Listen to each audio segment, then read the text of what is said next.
Sa video na ito ay titingnan natin kung paano gumagana ang pangalawang atomic bomb na Fat Man na pinasabog sa Nagasaki, Japan noong 1945. Ang Fat Man ay isang implosion-type nuclear bomb. Ito rin ay isang nuclear bomb gaya ng Little Boy pero iba ang estilo ng pagsabog nito.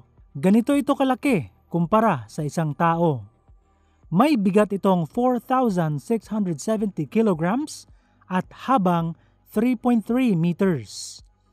Tingnan muna natin ang mga major parts nito bago natin tingnan ang mekanismo.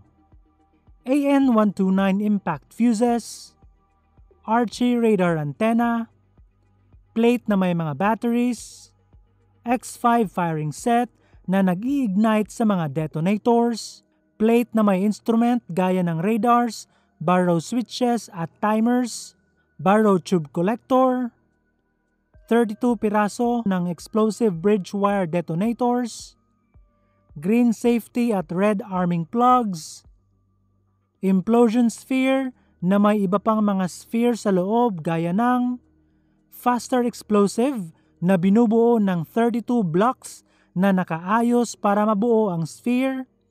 Ito ay binubuo ng Composition B explosives na madalas ginagamit sa mga granada at M107 projectiles.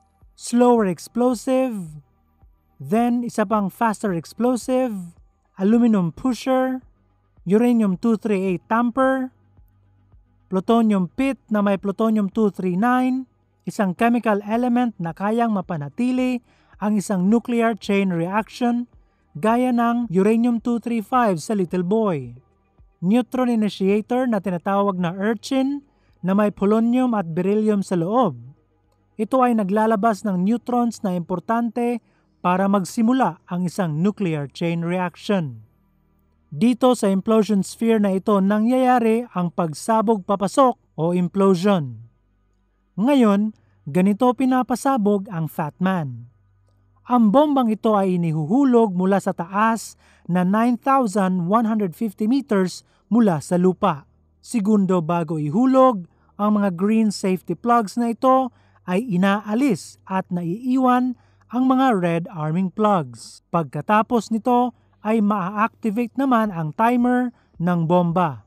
Ilang segundo ang makalipas ay gagana naman ang barometric device para alamin ang altitude ng bomba sa pamamagitan ng pagsukat ng air pressure. Pagkatapos, kapag nalaman na ang nakalaang altitude, ay gagana naman ang radar altimeter para malaman ang final altitude ng bomba gamit ang radar. Ang tatlong stages na ito, ang timer stage, barometric stage at radar altimeter stage, ay ginagamit para masiguro na hindi sasabog ang bomba ng maaga dahilan para madamay ang eroplano o di naman kaya kapag ito ay late ay hindi makukuha ang mataas na level ng blast wave at thermal radiation. Makalipas ang 43 segundo o kapag na-detect na ng radar ang designated altitude na 500 to 590 meters mula sa lupa, ang firing switch circuit ay magsasara na dahilan para gumana ang firing set. Magpapadala ang firing set ng electrical impulses sa mga wires ng sabay-sabay papunta sa explosive bridge wire detonators.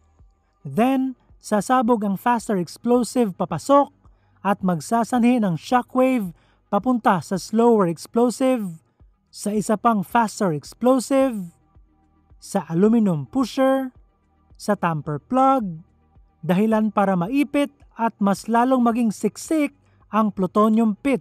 Pagkatapos ay aabot na ang shockwave sa Urchin, dahilan para ito ay mayupi. Pagkatapos ang polonium at beryllium sa loob nito ay maghahalo, dahilan para makabuo at maglabas ito ng maraming neutrons papunta sa plutonium-239. Titirahin ng mga neutrons na ito ang mas malalaking plutonium-239 atoms. Ang isang plutonium-239 na natamaan ng isang neutron ay mahahati sa dalawang plutonium-239 atoms at maglalabas din ito ng 3 neutrons at isang enerhiya. Ganito rin ang mangyayari sa iba pang mga plutonium-239 atoms. Ang uranium-238 Tamper sphere ay sinisigurong walang makakatakas na neutron dahil nire-reflect nito ang neutrons pabalik sa plutonium pit. Sa huli ay dadaan din sa nuclear fission ang Tamper sphere at dadagdag ng 30% sa kabuuang pagsabog ng bomba.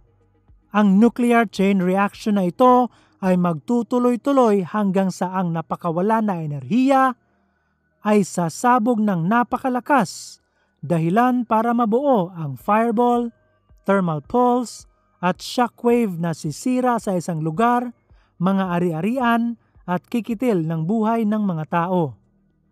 Kung sakali mang papalya ang firing set at hindi sasabog ang bomba sa hangin, ang 4 na AN-129 fuses na ito ay gagana kapag ang mga ito ay tatama sa lupa, dahilan para sumabog ang bomba.